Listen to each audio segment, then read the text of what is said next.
You don't hear a lot of people talking about monopods.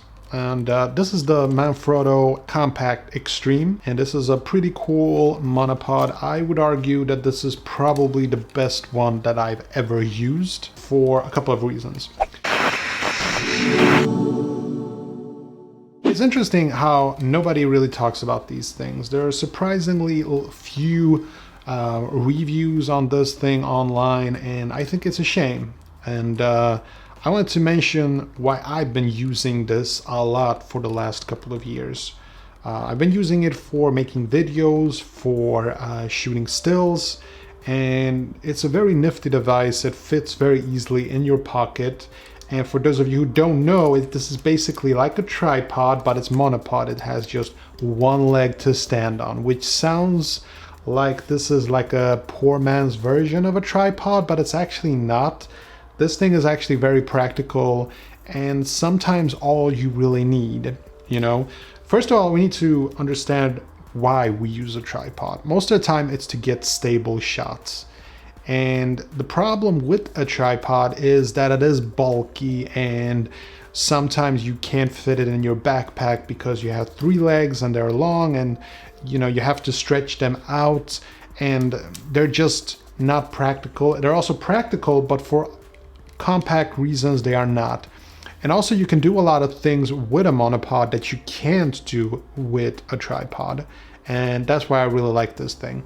So first of all, I need to mention that you can use a camera and you can screw it on the top and on the bottom, which is very nice. I would also like to argue, for those of you who really like to use selfie sticks, this is a killer selfie stick. This is probably the best selfie stick in the world. It can take any weight, any camera on this thing, and it's long, it's very long. I think it's probably a lot longer than most selfie sticks. And it's very, very sturdy. It comes with a really cool grip here.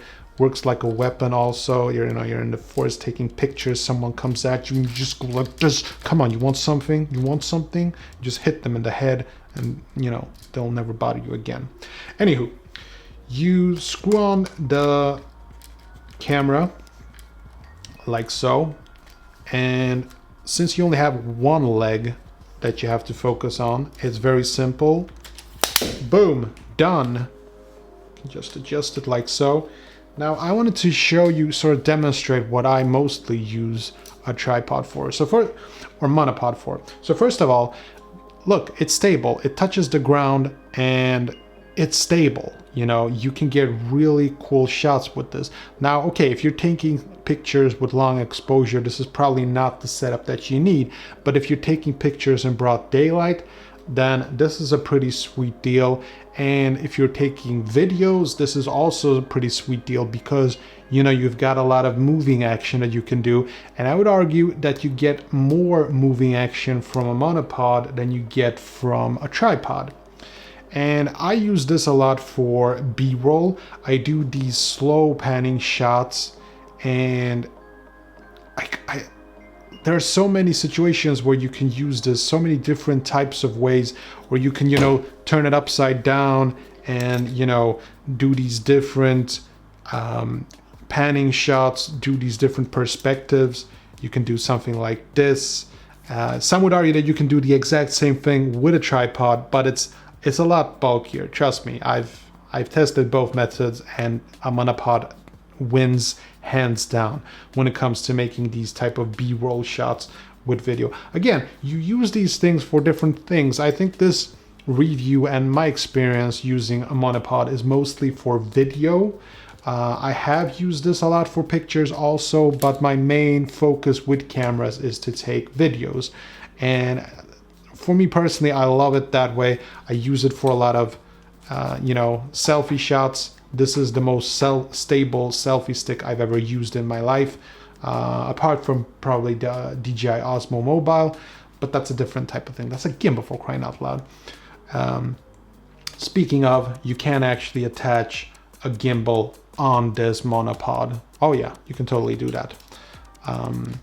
But I've used this for a lot of years. I've used this for like 5 years or so. I think about approximately 5 years, and using it a lot. And it's so much easier to take with you than taking a goddamn tripod. You know, a tripod is extremely bulky, and I'm always looking for very compact sized tripods. But my problem is, oh, sorry.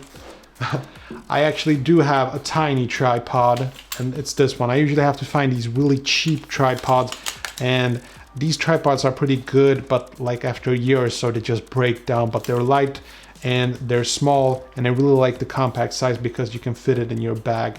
But a monopod, this thing, you don't even need a bag for it. You can just put it, I don't know, put it in between your jacket or in your pants, but that would get off the wrong signal.